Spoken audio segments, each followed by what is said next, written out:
Bonjour.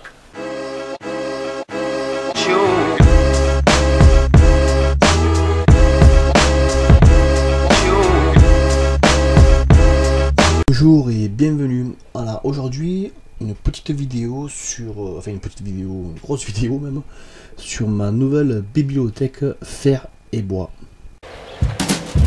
Voilà, donc le projet commence par là, le déchargement de la voiture. Je possède une Renault Mégane qui mesure 4,60 m, ce qui fait que ça me fait dépasser les tubes derrière de 1,40 m, avec une espèce de bordel qui pend derrière. J'ai quand même oublié le nom, c'est tout à fait autorisé. Alors, comme beaucoup de mes projets, je découpe tous mes tubes à la disqueuse à la main.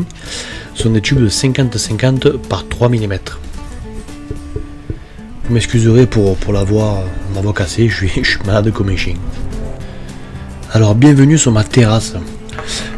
Pourquoi la terrasse? Parce que c'est la seule surface plane assez grande que je possède qui puisse accueillir cette bibliothèque. Donc j'ai tout déménagé sur la terrasse et là je suis vraiment content d'avoir fait mon château de soudure. Et voilà, donc je monte le meuble petit à petit comme ça.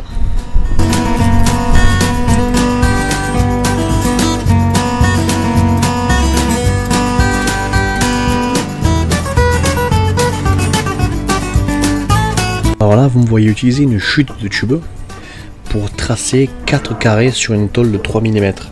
Ces carrés me serviront à aller sous les pieds, donc je vais les percer et les tarauder pour pouvoir mettre des pieds ajustables.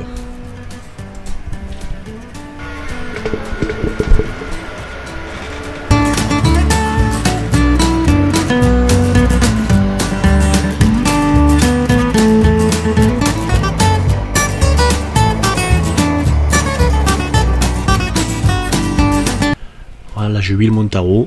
C'est toujours mieux quand on met une petite goutte d'huile.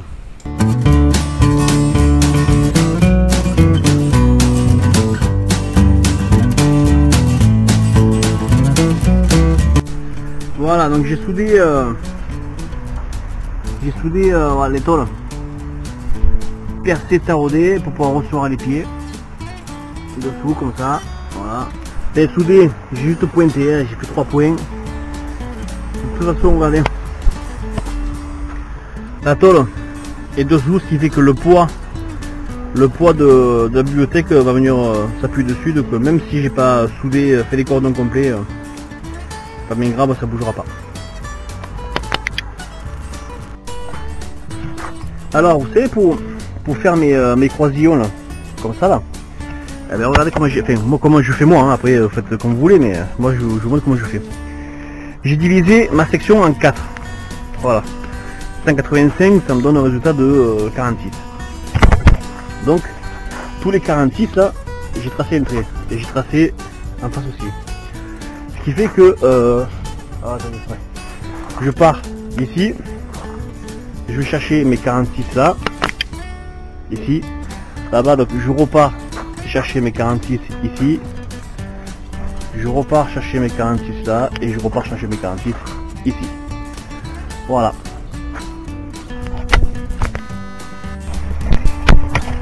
Voilà, donc le premier en place, donc retenu par des aimants pour l'instant.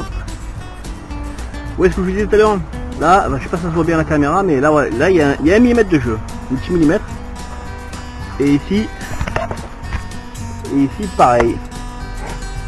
Alors ce millimètre il va me servir à justement pouvoir faire pénétrer la soudure à l'intérieur. Voilà, je reviens vers vous parce que ce qui est rigolo, c'est que quand on regarde une soudure, on peut dire comment elle a été faite. Vous voyez ici là, les stries, elles sont très rapprochées. Parce que là, mon fer plat, il était collé contre mon tube.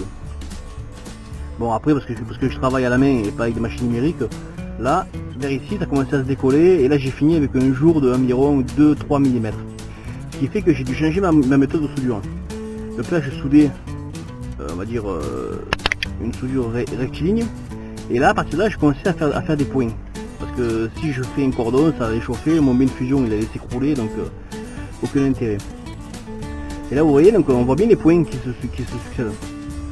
C'est voilà, c'est vraiment rigolo. Quand on a une soudure, on peut savoir comment elle a été faite. Voilà. Alors, je reviens vers vous parce que vous voyez, donc là j'ai fait les croisillons. Voilà, j'ai fait les croisillons, mais pas jusqu'au bout. Parce que je sais pas ce qui s'est passé, je suppose que c'est une accumulation d'erreurs. Vous voyez, donc ici là, je sais pas si ça se voit bien à la caméra, ici je suis arrivé vraiment en bout. Par contre, ici, voilà, il me manque ouais, à vue de nez 5 cm. Je comprends pas parce que j'ai vraiment j'ai pris mes marges et tout. Bon, bah écoutez, c'est pas bien grave. Et voilà, donc après recoupe d'une nouvelle pièce à la côte. Ça rentre parfaitement. Maintenant on va la souder. Et voilà, là je me coupe une série de cornières qui sont destinées à soutenir mes étagères. Alors, j'ai pris de la cornière de 25 par 25 parce que ça c'est une chute de bois que j'ai. Voilà, je te remets là. Parce que tu vois la planche elle fait 24,5, 25 grosso modo, je sais pas si tu vois. Voilà. Donc ce qui fait que ce sera vraiment à fleur.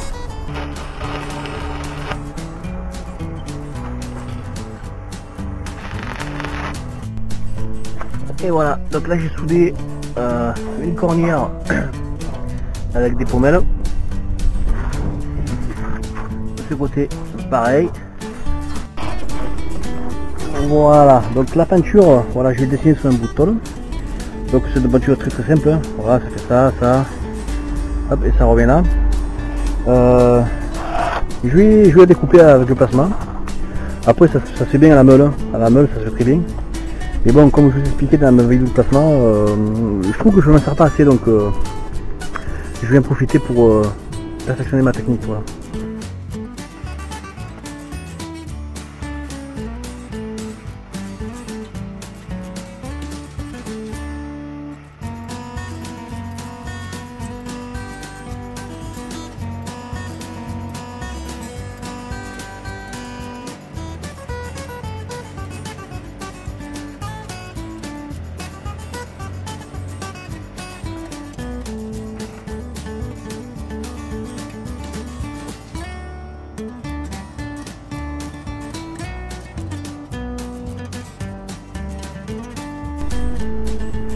Voilà, donc après l'avoir bien chié pour faire ma première, du coup je vais utiliser ma première comme guide pour ma poche plasma.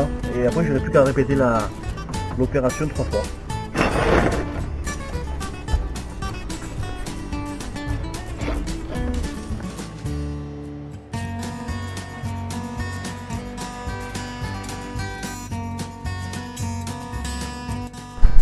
Voilà, que maintenant que la ferraille est plus ou moins terminée, je vais m'attaquer au bois. De lame universelle multi-usage. Alors, ce sont des lames, ce sont des lames multi-usage que j'ai achetées au Roi Merlin. Honnêtement, je travaille beaucoup avec du matériel pro. Mais j'aime pas cracher trop sur les grandes surfaces parce qu'ils font aussi du matériel de qualité. Alors je dis pas tout, mais là en l'occurrence ces lames là, moi je les adore parce que je les utilise depuis quelques années déjà. Elles bougent pas trop, elles ne bougent pas des masses, elles sont pas très très chères honnêtement, et en plus elles sont jolies. Moi j'aime bien, voilà. Et pourquoi j'achète des lattes? C'est parce que je suis très très mal équipé pour le travail du bois et que tant que ça sera le cas, alors je dis pas que c'est une fatalité, mais tant que ça sera le cas, je serai obligé d'acheter des planches déjà dégauchies, rabotées, calibrées, etc. Donc c'est un peu plus cher, mais bon, ça fait gagner du temps et surtout ça me permet de repousser l'échéance d'acheter du matériel pour traiter le bois parce que ça vaut très très cher.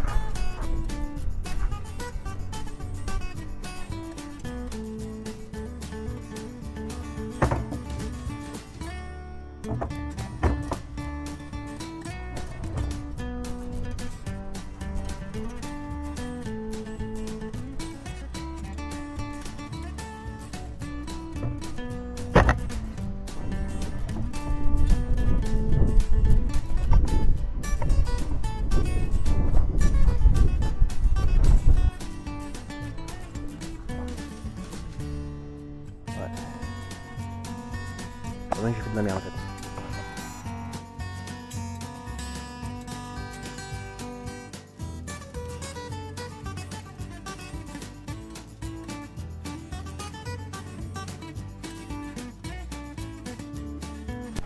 Voilà, maintenant que le panneau des portes est collé, il ne me reste plus qu'à couper les étagères. Maintenant les matites. Alors bien sûr j'ai fait des essais à blanc, hein, j'ai tout monté à blanc avant de passer les matites. Pour des raisons de longueur de vidéo, je ne voulais pas montrer. Voilà, donc les matites est passé. Voilà, donc j'ai passé quand les matites et sèches, ça fait comme ça là, vous avez vu, ça fait vraiment un dépôt verdâtre, jaunâtre. Donc maintenant, ben, il ne faut pas avoir peur, il faut bien le rincer. Bien le rincer.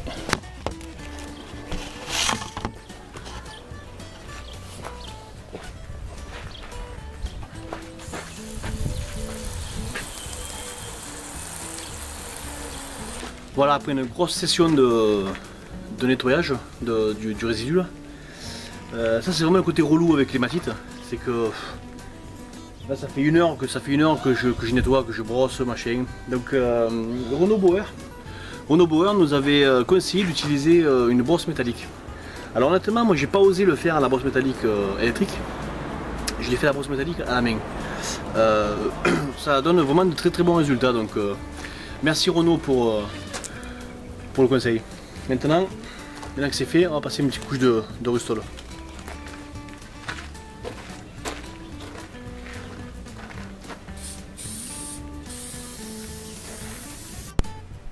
Et là voilà, enfin terminé et à sa place.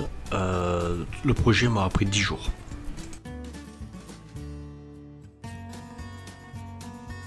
Voilà, j'espère que cette vidéo vous a plu.